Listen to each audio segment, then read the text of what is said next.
Welcome to Energy Vista, a podcast on energy issues and a chat on professional and personal trajectories. I'm your host, Leslie Palti-Guzman from New York. In today's episode, I will sit down with Rosanety Barrios, who worked for nearly 2 decades in the Mexican government and most recently had a very strategic job on Mexico's energy reform. She will tell us about her passion, inspiration, and aspiration. Rosanety is based in Mexico City, and she's currently the head of the Industrial Transformation Politics Unit at the Hydrocarbon Undersecretary. And she will also tell us about how it is for her to work as a woman in the energy sector. Hi, good morning, Rosanety. Hi, Leslie.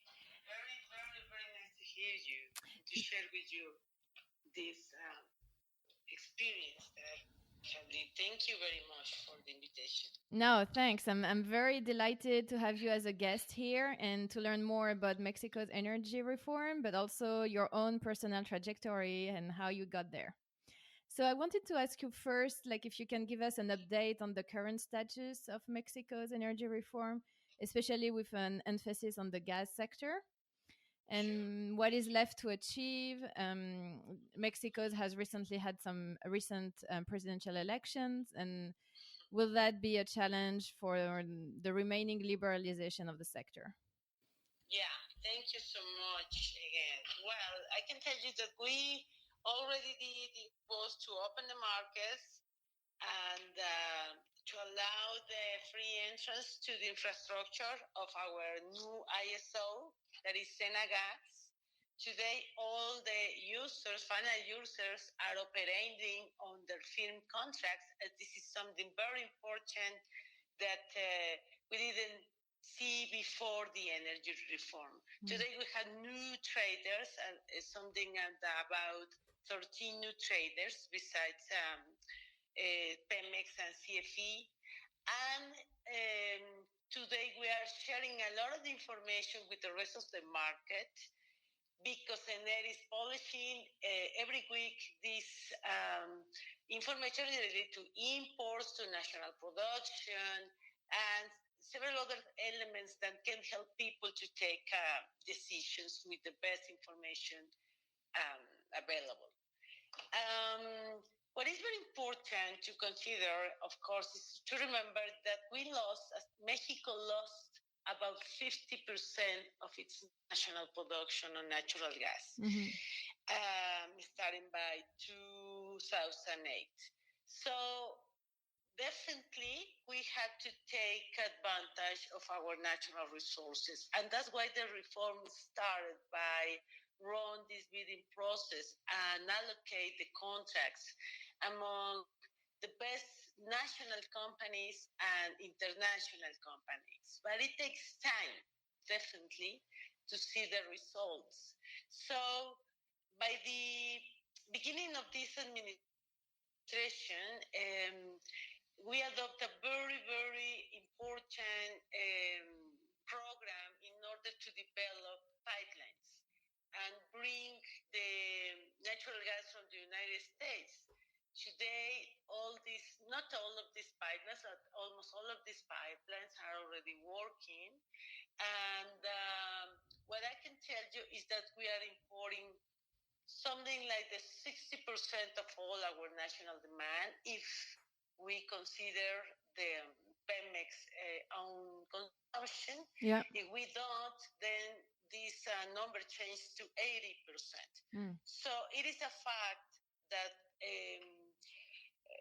the commercial position of Mexico is totally depending of our imports. But what I see here is that there is an important advantage that Mexico has. Mexico can take directly the gas from the deals from the United States, with the lowest prices in the world. Yeah. This is something that is happening only in Mexico. So for me, there is no dilemma, in order to take or not this natural gas. Right. Do you think What there we is are doing, is it yeah, controversial? Is it controversial in the rest of, I mean, in some it, yes, parties in yes. Mexico, because some people may see it as a threat or a geopolitical concern to have so much gas Mm-hmm. dependence from the US rather than an economic and competitive opportunity? Yes, absolutely. Mainly for the new government, and I can understand it very well, definitely. Again, we have now a negative trade balance that represents almost $20 billion a year. Yes, that's a fact, and we can resolve it because we have the natural resources. So it makes sense to take advantage of them. But the fact is that, again, this takes time, and what the reformer tried to do is to help Pemex to comply with the obligation of the supply. So if we want to accelerate um, the results of our of, of these efforts, then we need to invite the private sector to participate and bring this tremendous technology that would allow them to reduce costs and to offer Right. this additional production. Yeah. But again, for me today, um, everybody knows, I think, that Mexico is the most important client that Texas has in the world. Mm-hmm. So for it, I think that it is not there is not a particular risk because it makes sense to assume North America as a region. Right. So we are importing, yes, we are importing natural gas, but we can take advantage.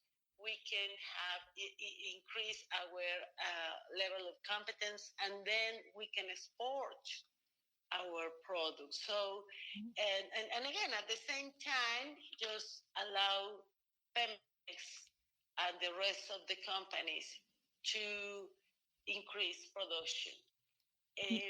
That's important. But Right. I think there is an additional element that Mexico has to consider in order to increase energy security, and this is storage. Mm-hmm.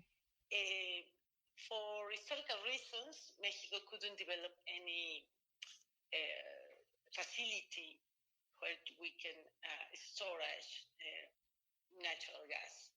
So what the reform tried to do was to resolve this problem too, and the Minister of Energy published a policy related to natural gas storage.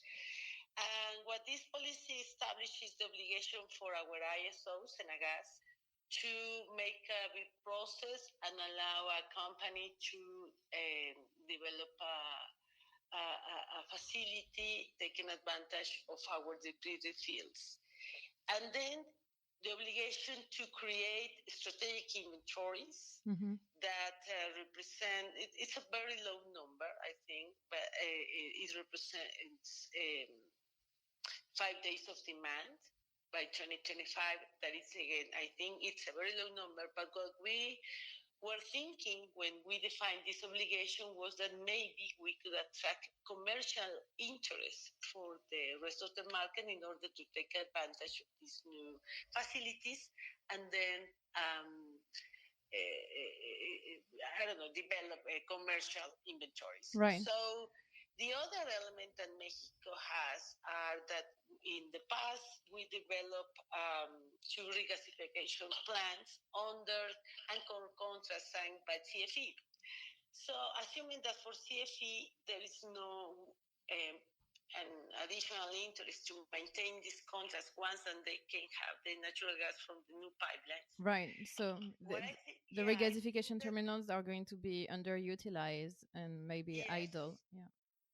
Absolutely. So what I think is that for the next government, it could be a good idea to allow Senegas to maintain these tanks filled with operational inventories. Mm-hmm. I think that it is a good idea for the country to have point where we can import from different parts of the world if necessary.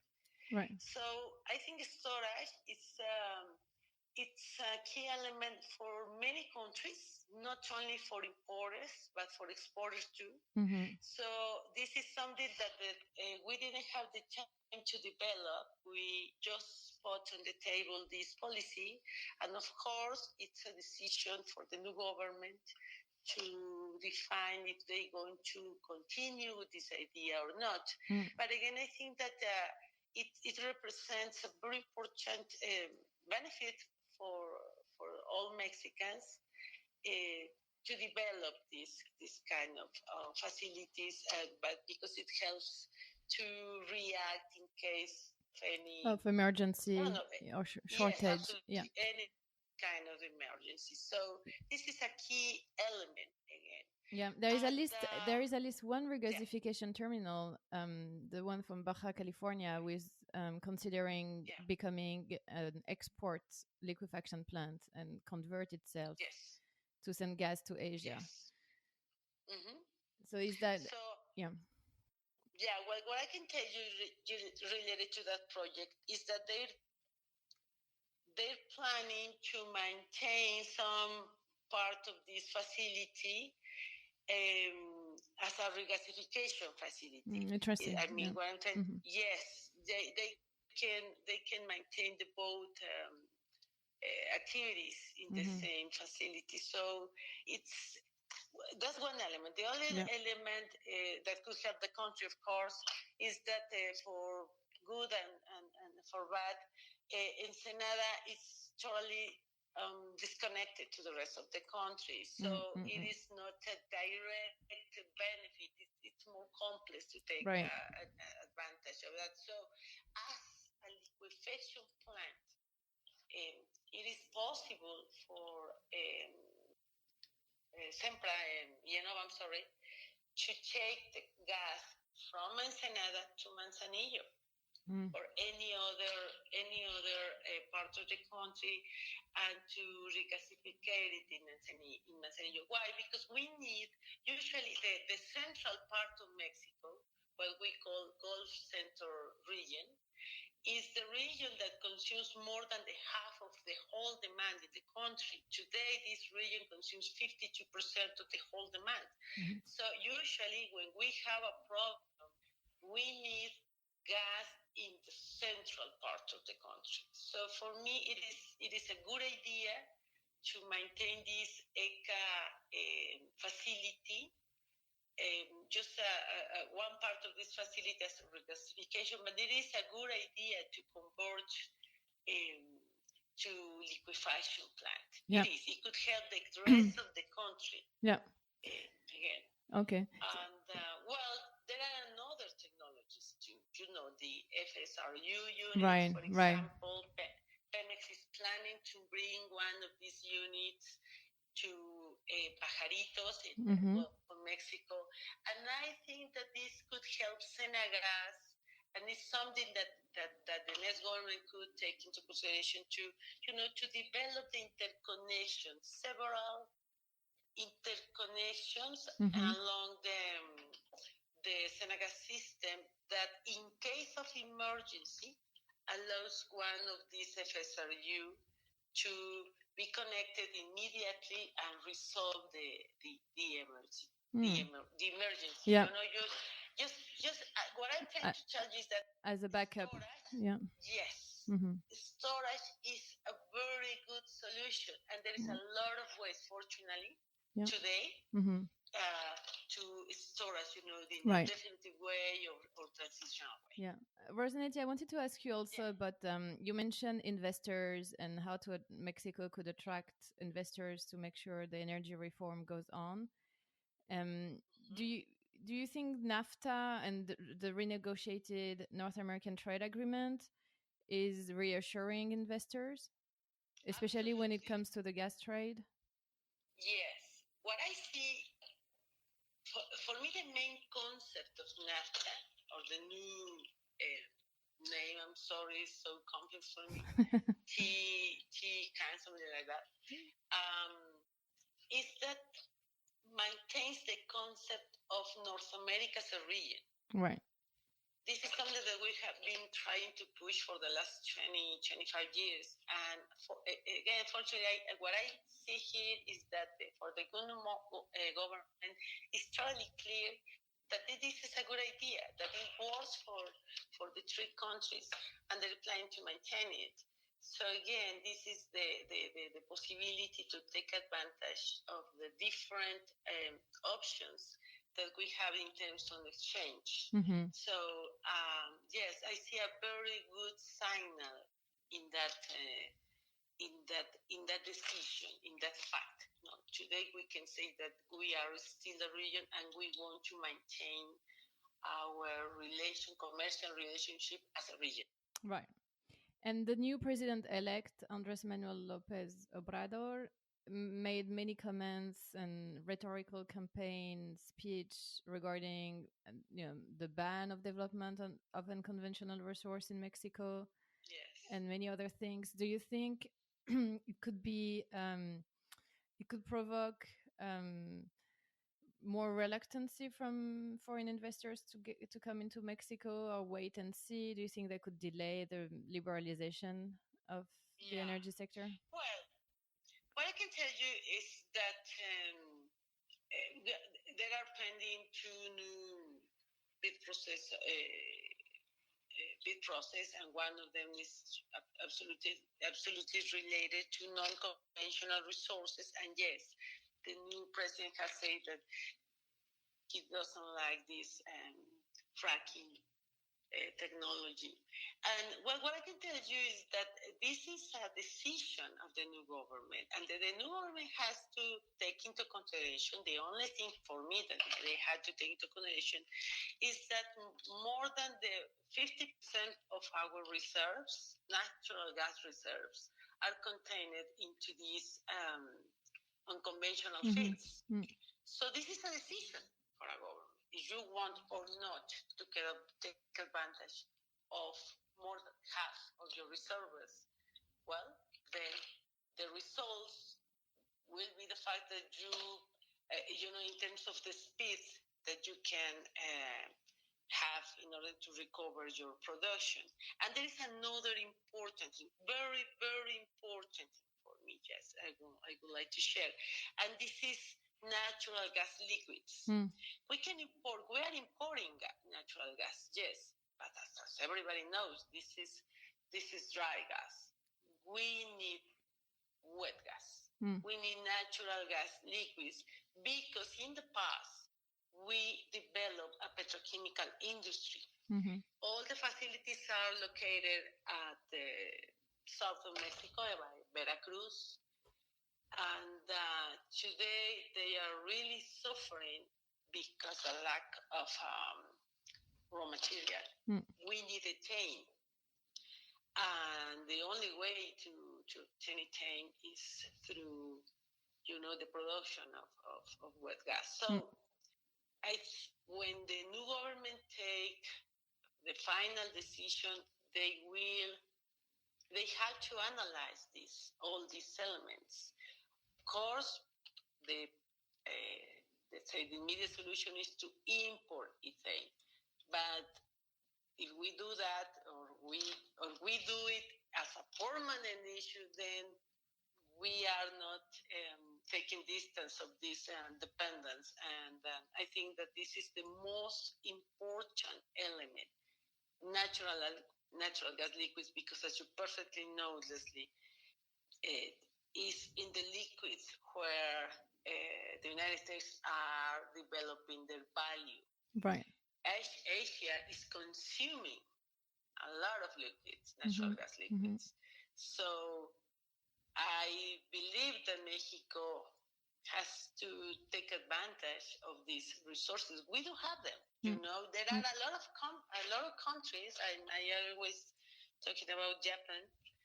They don't have these natural resources, right, and they have a very developed economy. So it is possible for a country not to depend, not to have the natural resources, but anyway to be a very important economy. The fact is that we do have them.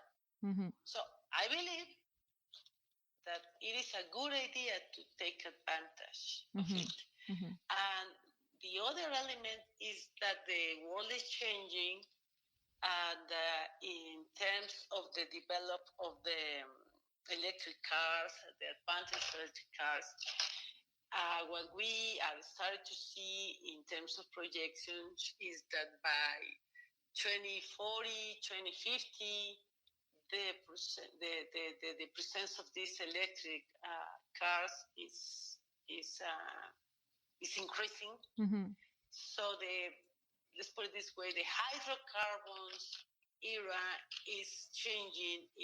We can see that it's going to decline the demand. In terms of natural gas, I think expectations are different. And we haven't talked about renewables. Right. As you maybe know, Mexico has a goal that consists to generate electricity, at least 35 of this generation electricity, depending on renewables. And that's a great idea because Mexico has a lot of potential. If you have been here and you know Mexico, you know that we have sun in the major part of the country, and fortunately the cost of this energy has decreased in a very, very important percentage. But the renewables requires natural gas in order to reduce this, the variability of the generation. So for me, the consumer natural gas will be a very, very important percentage of our energy matrix, at least for the next 60 years. So what Mexico defines related to natural gas is going to affect our development for the next century. That's a fact. Yeah. And I think that's those are the main issues that the new government has to analyze. Yeah. In order to take a final decision. Very interesting. But it is their decision, absolutely. And whatever they decide, it is something they have the support of the whole society. Yeah. And I should mention, Rosanety, that you're on your way out from the government. I think you have 2 more weeks left. Yes. And you're switching. Yes, absolutely. You're switching career, and you may find another adventure somewhere in the private and financial sector. So it's a good sideway now to start talking about your professional and personal trajectory and how you got there. So, Rosanety. Oh, thank you so much. Well, yeah. Tell us a little bit. You have nearly almost 2 decades as working as a woman in jobs that are often dominated by men. And how was it for you to navigate and get the position where you got? Your title is very long, actually. I should have started by that. Yes, it's head of the Industrial Transformation Politics Unit at the Hydrocarbon Undersecretary. It sounds like a very important and definitely like a critical role that you had. So how did you get there? Well, first of all, the first part of my professional career starts in the financial sector. I studied finance and I worked there as a stock market analyst for 15 years. After that, I moved to the energy sector. I worked for 13 years at the CRE, the Regulatory Energy Commission, and I was in charge of the whole natural gas pipeline permits. So I think I could learn a lot about this important sector. And at that time, definitely we were very, very, very far from the reform. And what we were seeing is that we always had the same problem, but it was bigger and bigger and bigger and bigger every year. and we couldn't do anything. But at that time, what I can tell you is that since I started to work at the CRE back in 2000, and there were absolutely no women at the CRE with a position as of a general director or commissioner. So my position, I was deputy general director, and that was the highest position that a woman had at the time at the CRE. Fortunately, what I found is that there were a lot of women working. When I say a lot, I mean not in relative terms, but in absolute terms. Right. I had the fortune to find them working in the private sector mainly. Yeah. And we start to create a network. Yeah. And what's the name of it again? At that time was Women in Energy. Right. Today, the network, the name of this network is Voz Experta, Expert Voice. Right. And what I can tell you, Leslie, is that this network has helped me through all my career in the energy sector. The most important element that we have as women is sorority. And I found it. I have found it. I have tried to be as the rest of these women are. You know, what I have found with them is that we are trying to help each other all the time. Yeah. Can you give concrete examples on how you help each other? Yeah. Of course. What I can tell you is that today we are trying to push. We have only one objective, and this is to increase the participation in women in all the energy forums. So we are talking with authorities, companies, and all these institutions that just are organizing forums, are going and saying, hey, we are a network of more than 100 women. Yeah. We all are women with a lot of experience in the energy sector, in the whole elements of the energy sector. So please allow us to make your recommendation. You can choose any of the experts that we have, and just put, please, a chair on the forum for at least one woman. Yeah, that's all that we are looking for. That's an excellent initiative. And I think you organized something recently in Mexico, and I saw on Twitter a picture somebody posted, and it was like a whole woman panel. And you are, you are the one behind this. So congratulations. Yes. It's a beautiful initiative. Yeah. Thank you so much, Leslie. That's definitely one of our interests is to include more women, not only in Mexico, but in the rest of the world that we love to consider that you are part of our group. Leslie. So you mentioned to me that you worked a lot the past few years, especially on the energy reform, and you had to make some change in your personal life to accommodate this very busy schedule. So can you tell us, like, when things are getting more busy at work, how do you deal on the home side? Well, usually, as the rest of my colleagues, you have to do a lot of things through the telephone. Yeah. And, yes, I changed all my life in order to live very close to the office and not to invest a lot of time in the traffic, because Mexico City is a very complex city.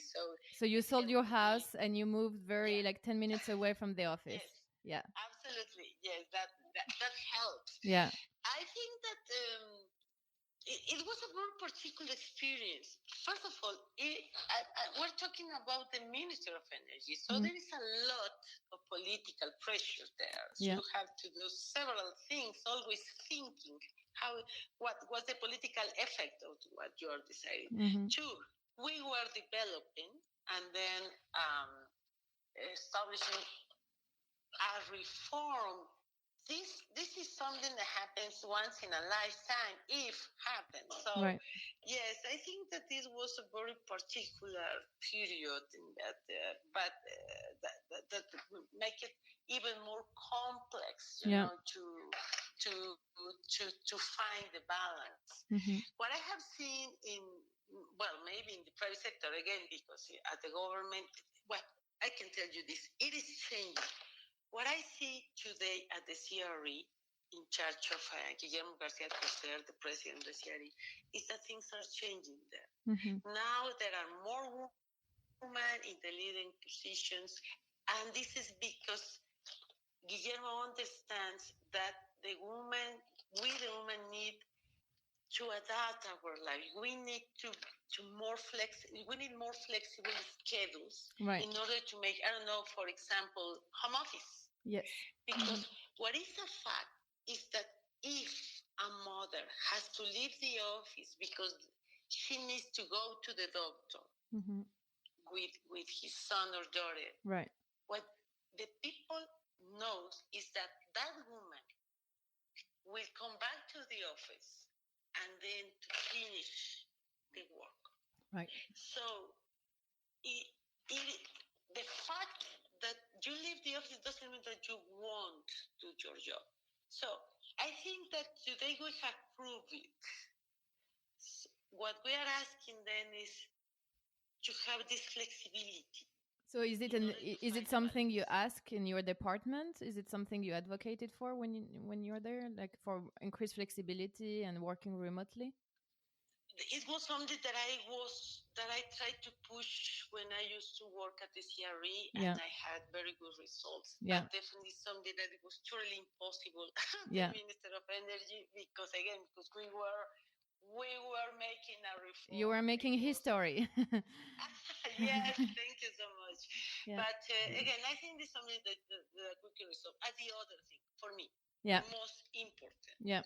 thing is that when there's a father in the family, Mm-hmm. definitely you have to share the whole homework Mm-hmm. with them. If they can take this paternity license, Mm-hmm. I think this is the best idea, because they can realize how complex it is to take care of of a child, Yeah. and then the house, and then the office. Yeah. Yes, I think this is something that we have to push for. Yeah, a good partnership at home is very important. Definitely. Absolutely, Yeah. absolutely. Mm-hmm. And yes, there is a very important role of men. Yeah. Because at least in Mexico, 80% of the leading positions at the energy sector Mm-hmm. are allocated into men. Mm.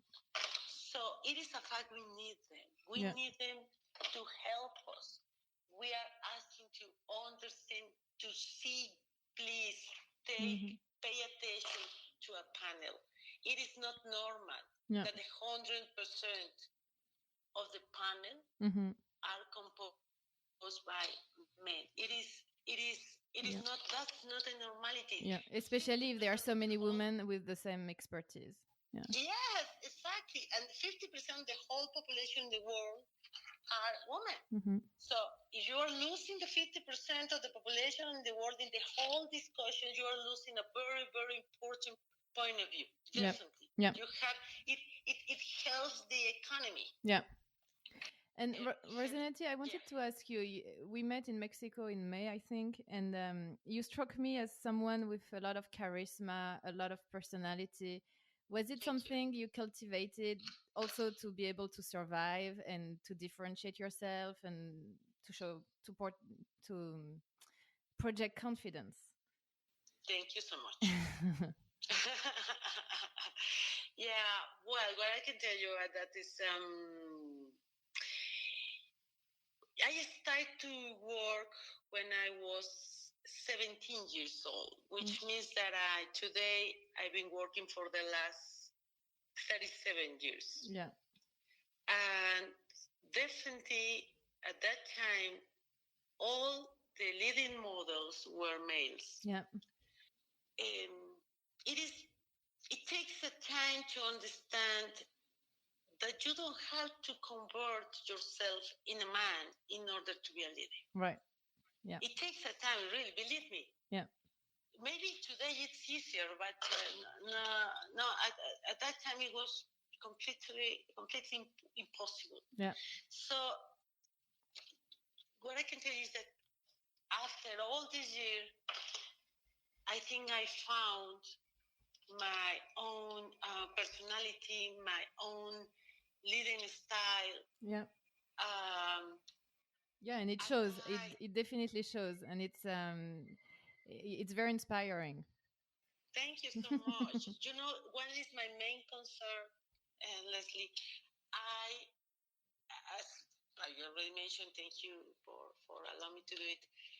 I am part of this Voz Experta group, and I'm trying to push women in the forums in order to create visibility and increase the chance that these women can be part of the leading positions. Mm-hmm. But what I like the most, I would like to say, I couldn't find the way, is to inspire the girls. Mm-hmm. We have to change let's put it this way, the traditional education.